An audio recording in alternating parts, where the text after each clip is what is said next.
We're back talking horse racing, the greatest gambling game in the world, and I am Nick. And I'm Emily. And today we are going to be looking at the Kentucky Oaks, the least talked about race of the day for some reason. Apparently, people just don't like the Oaks.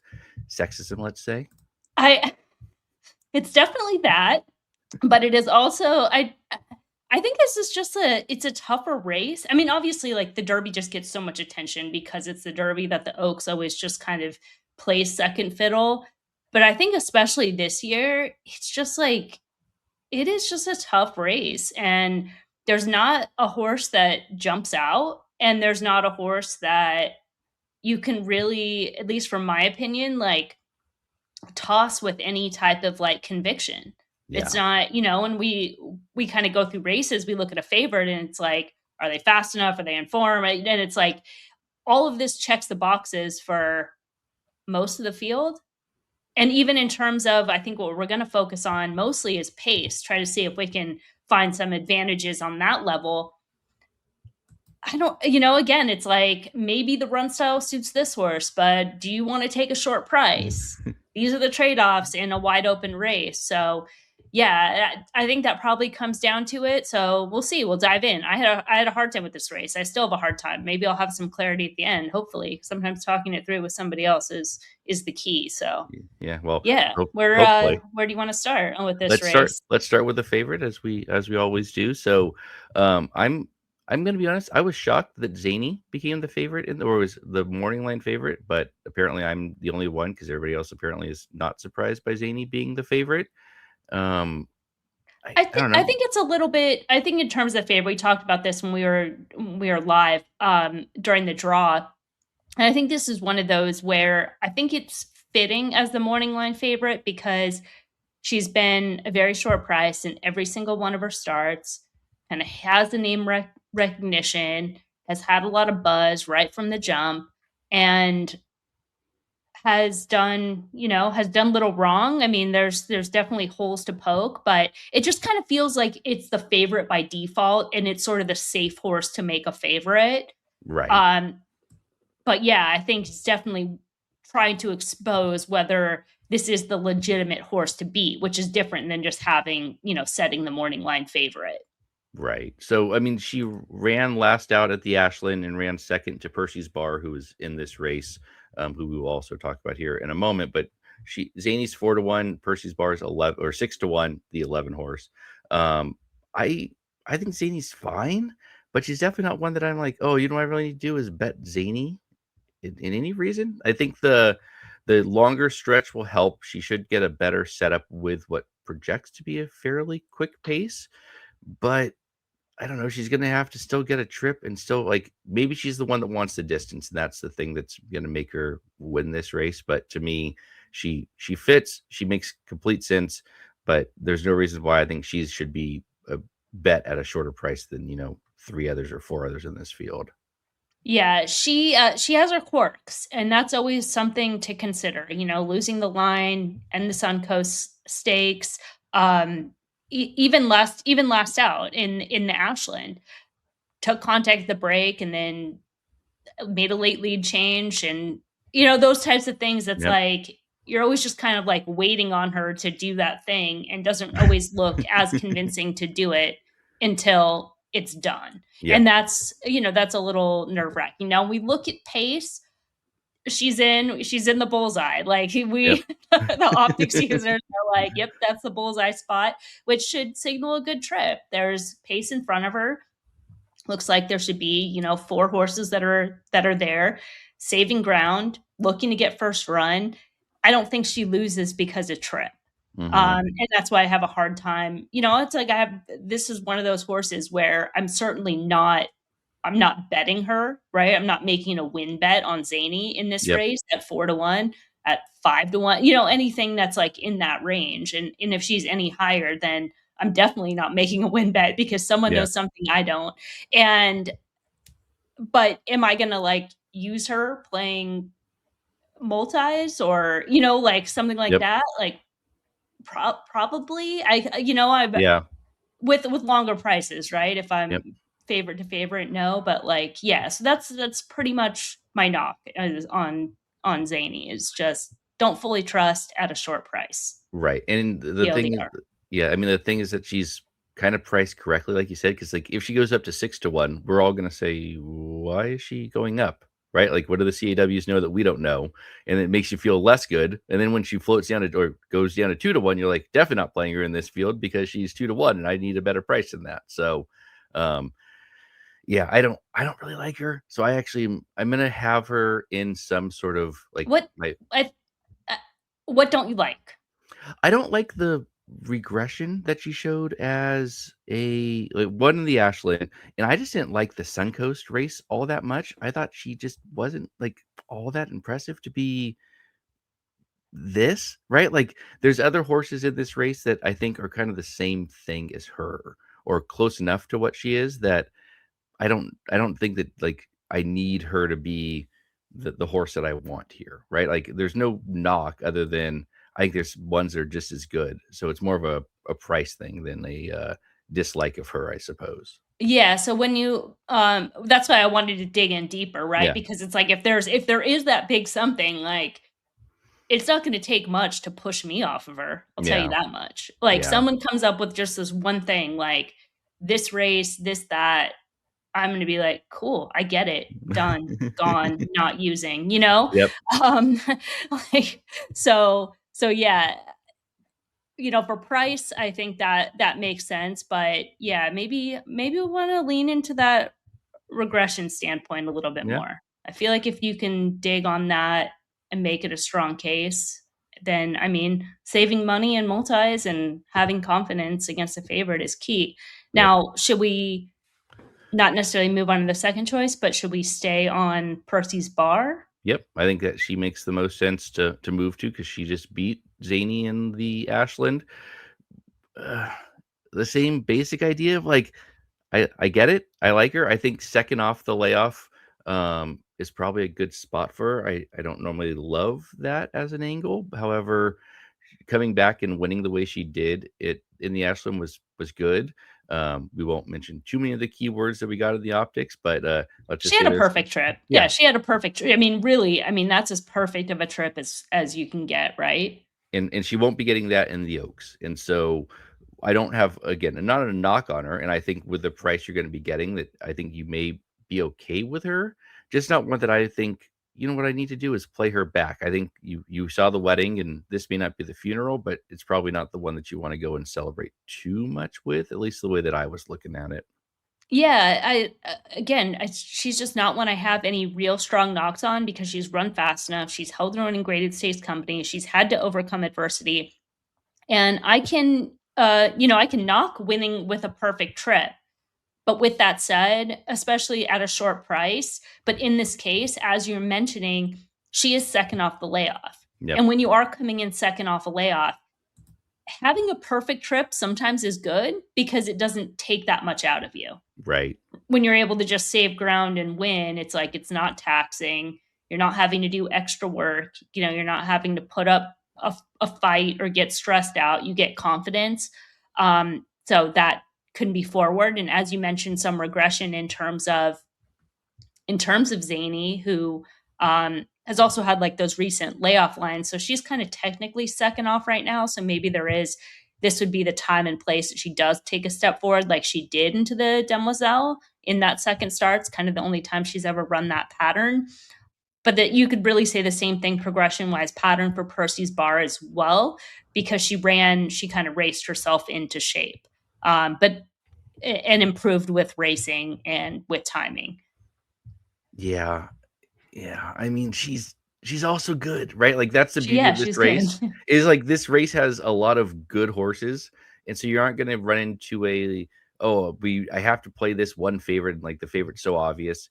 I don't know, I think there's 5 or 6 that you can say, "They're good." I don't love them, but they're good. And Percy's Bar is one of those. I think the one that I sort of kind of like more than most is, 10 Prom Queen, who I think is gonna have, I think she was coming in kind of, again, off of another, somewhat easy trip, but winning the Gulfstream Park Oaks was good, but I think there's more there, and I thought, like, she would have a step forward being her, technically her 4th race, but kinda January, February, March, and now this like early May is like kind of a perfect setup in my mind. And I think the price is what really is like, all right, she's gonna be a good enough price. I feel okay about it, though. If you look on the Twitter machine, maybe I'm following along with everybody else because she kind of feels like the wise guy on Twitter horse.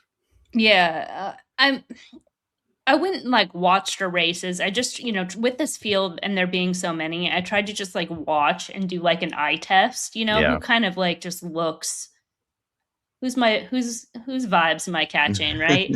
And and hers was a race.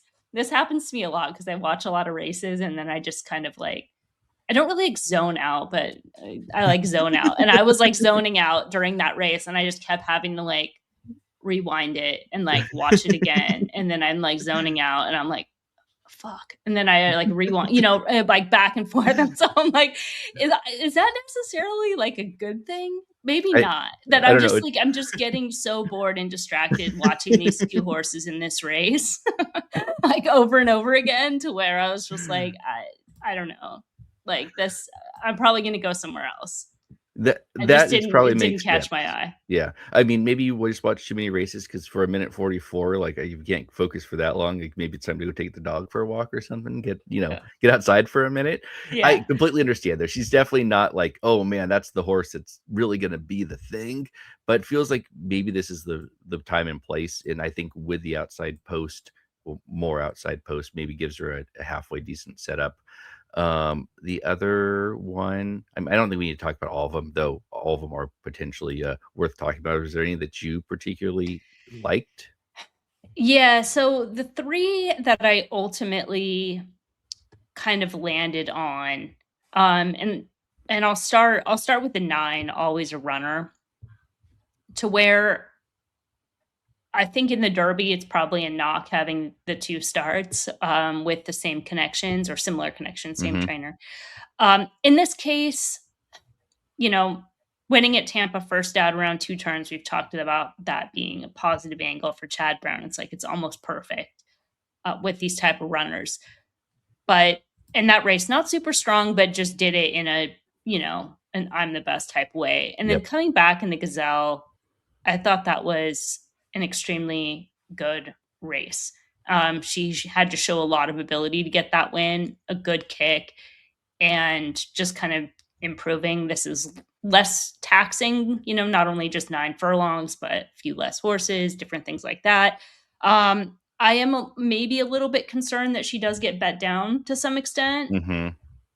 And that would definitely take me off the play because there are things to knock, right? Like the plot's not great, but Yep. again, you're lightly raced. That's obviously drawing from there's only 2 starts. The debut race being slow is definitely going to look like that. And she has gait issues. She's broke slow in both races. So those are things that it's a competitive race. It's a full field. They need price compensation. But again, going back to the eye test, I think she fits her name. Yep. Like she is a runner. There's definitely something there. And this type of race where I could see her being competitive.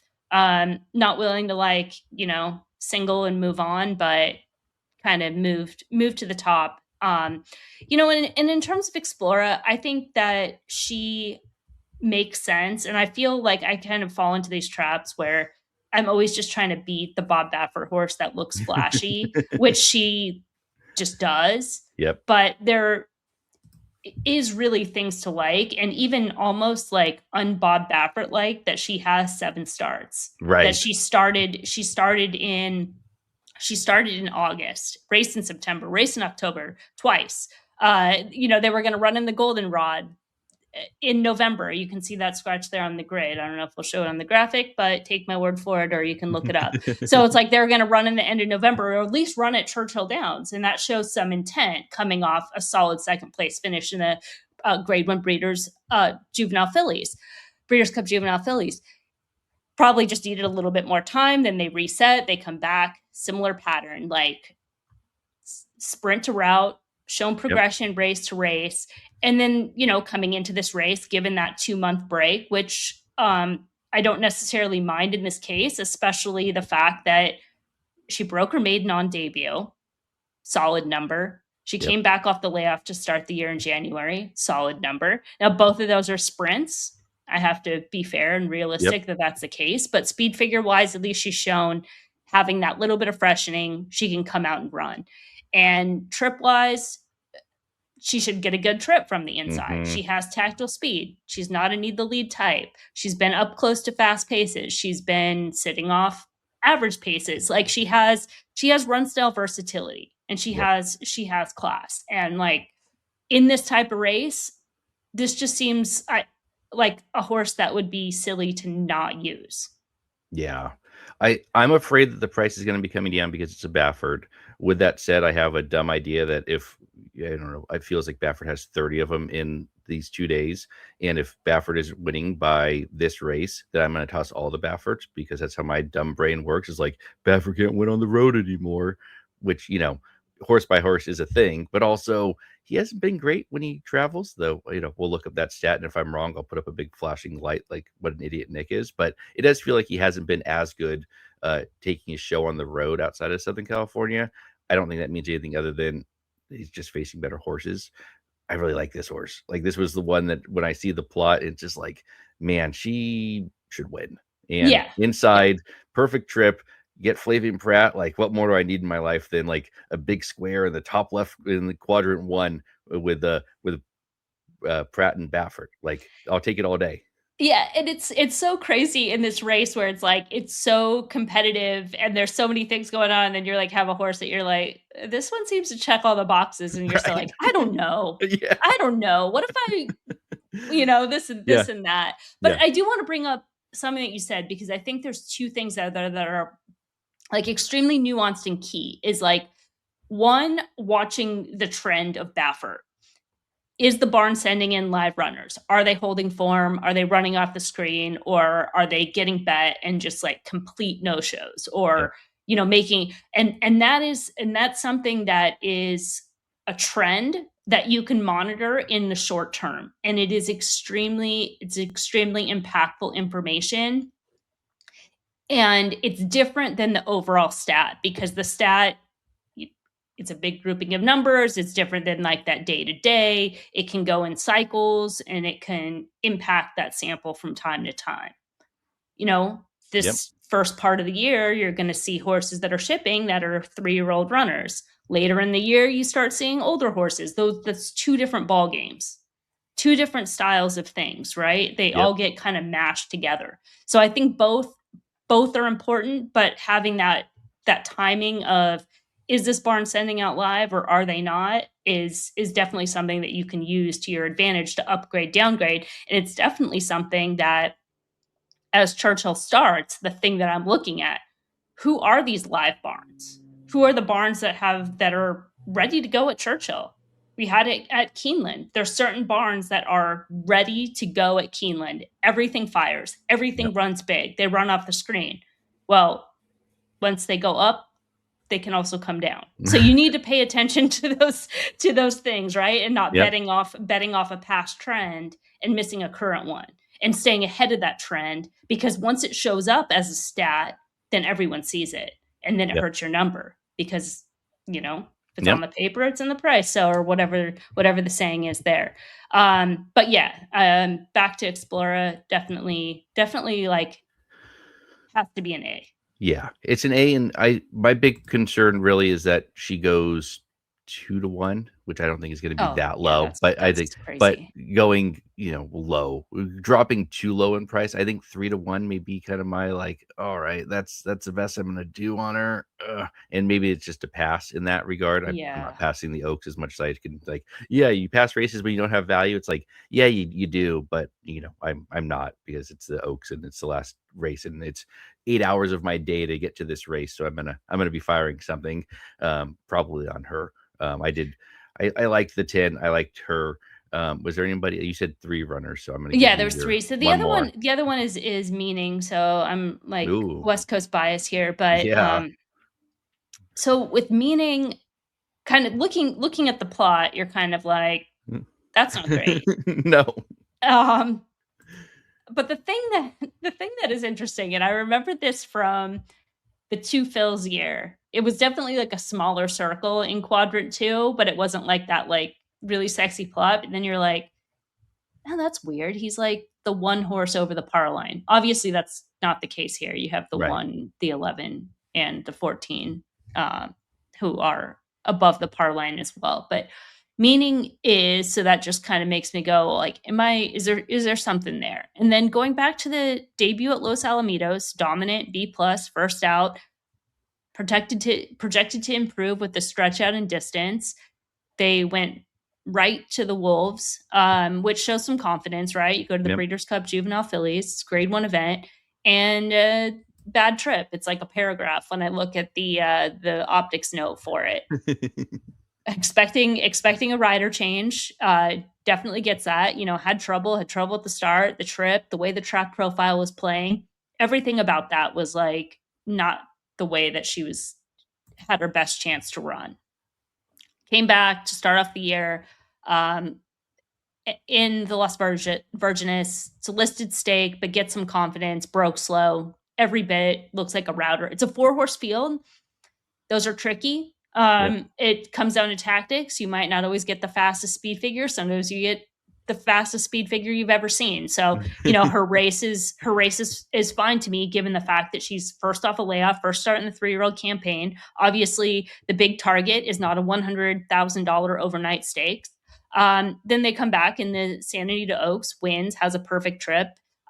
So can't necessarily knock that, but Yep.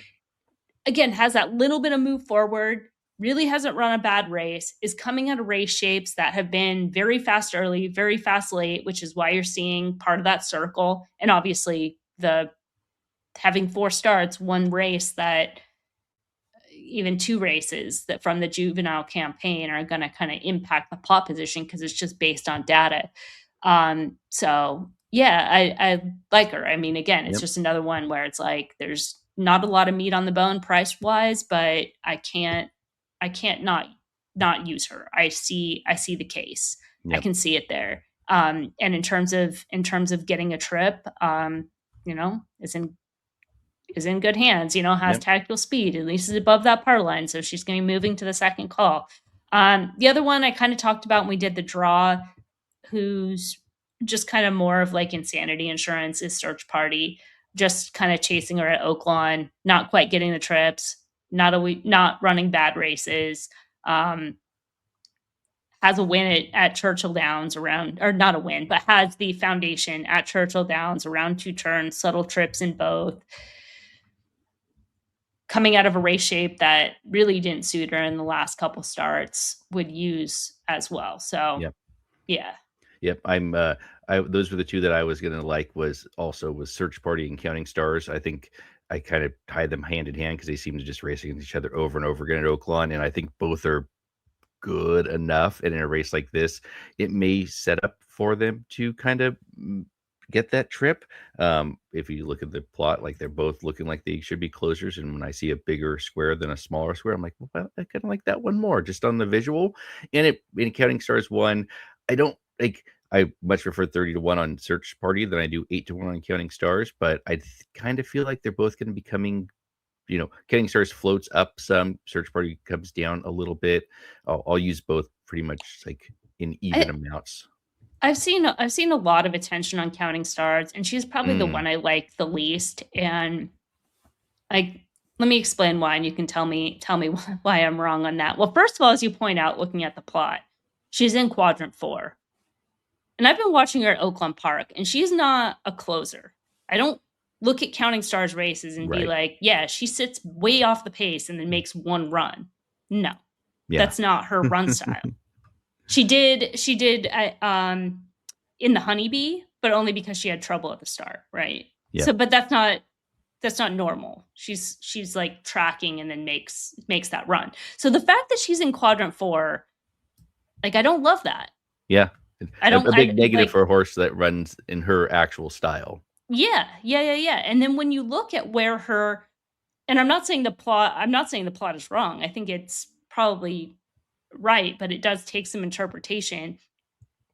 She has been closer, again, little bit of asterisk next to the Honeybee. but closer tracking and running those better races when she has softer paces. Now you imagine if she is trying to chase Explora and Dazzling Dame and, Hmm. some of these, ballerina who's probably gonna have to send from the outside, and same thing with, Brooklyn Blonde, who's outside that brings in early speed. I don't know what trip she gets to win because she's had Yeah. those favorable trips, paired with a plot that's not great, and I kinda think that this race shape could be like the Martha Washington, and what was her excuse that day? Yeah. Yeah. Not much of one, right? Yeah. I mean, she was up close to a fast pace and then just kinda stopped. Yeah. Came back Mm. and rebound, but, again, like, Yep. it's different type races, but not necessarily her fastest race was with a perfect trip in a very slow early and very slow late race shape. I'm sorry, but I Yeah. just don't see Yeah. that Yeah. I mean, race that's being repeated. yeah. That's why you're much better at this than I am, and I'm I just like listening. meaner. I'm just meaner than you, that's Yeah, all. I'm good. just That's all. harsh. That's what you need to be apparently. Yeah. Which, when she wins, I'll laugh about how I should have played it because I didn't play it now because Emily talked me off of, but I'm definitely not gonna No, talk you off on that one. yeah, no. I think with If the it's a price and you think you should do it, then listen, but that's my reservation, and, yeah, like, at this race, and I'm so spread, gotta draw the line somewhere, yeah, and and I just think she's gonna be I've seen a lot of people pick her, a lot of people like her, some quote somewhere, I don't know if it's real or not, I don't know if anything's real anymore, saying that I think it was Mark Cassey who thinks it's, like, the most likely winner. I mean, people if I wasn't just scrolling too fast and that's the case, I mean, that's the type of line that people are gonna run with, so maybe it is, but in terms of what the data looks like, there's enough that has me, like, eyebrow up emoji on counting stars at what could be a shorter number, I don't know. yeah, Maybe she I drifts up like you said, because this race yeah, but is really tough to figure out on that front. I don't think based on what you're saying and, if that is what's going on, if there's that much Twitter talk about her, then probably not going up. I thought going up because she's coming out of not as strong of races, but I will take Search Party at 30 to 1. I kind of view those two as kind of the same, Search Party and Counting Stars. They obviously have differences, and Counting Stars beat Search Party last out, but they've been close enough to each other that I was like, yeah, throw the two Oaklawn horses together, and I'll be happy with myself. But at those prices, I think absolutely you go with the bigger price. I mean, always a bigger price, but I think likelihood of winning may actually be pretty comparable. So yeah, I mean, I think that's the gist of this race. I mean, there's others. I have what 5, 6 others that we didn't talk about. I don't think we need to talk about all of them because I don't think that it's worth the effort. I think it's one of the more fun races of the weekend. Looking at all of them, it certainly feels more open than a lot of them do. So, any final final thoughts on why the Zany is gonna beat us? And no, I mean, like I said, I think making a win bet in this race is gonna be a day of decision and might not happen, and because there's a potential price, like, in the derby, I'll definitely Yep, be looking at doubles for overlays, and if that's a combination with Zany, the number's what the number is, and I'm yep, not gonna not play it for that reason. I don't have a big knock. I mean, even counting stars, right? It's like if I look at it and I'm like yeah, that number's too big, yep, like to not at least have something, like yep, those types of things. But yeah, yeah, I mean, generally, yeah, yep, that's a way. And I mean, Zany comes out and looks everybody else just kind of looks mid and she's an absolute standout and everything that Todd Pletcher is sending is running off the screen. That's another barn. We've seen that happen in the past where you really upgrade them. Maybe yep, she is the top pick at that yeah, time. But yeah, this is the type of race if there's anything that to kind of take away on this is that there's information out there. There's certain ways to go, and that information needs to remain fluid yep, because I don't think that there's any super strong standout, especially even with Explorer, who seems like the most likely. You know, yep.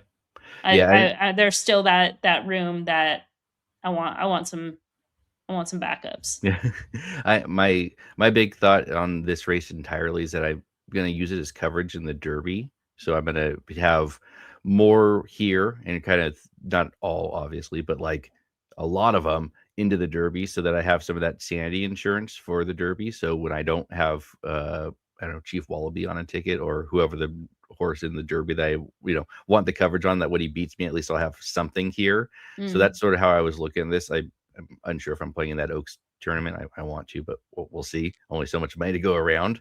yeah. So well, if that's the case, then it'll be an exacta, perhaps a win bet in here. But I think for cash wise, it'll be more of a double into the Derby, which I feel like that pool gets overlooked and always feels like less CAW money than others. Because Yeah. Yeah. I think this is it's a very good race. And I think it is playable, but I just not I'm not quite narrowed down yet. I don't have all the information. I'll yeah, have more information on race day. And those key pieces of information are the trends, the board, yep, and paddock visuals, yeah. how the track's playing. That As it work? turns out, Okay. yes. Yeah. As it turns out, that's how you should always gamble on these things, not just Absolutely. not Yeah. not on a Wednesday morning, 2 days before the race, and Yeah. I don't Yeah. know, Yeah. 2 days and 12 hours before the race. So, all right, that'll do it.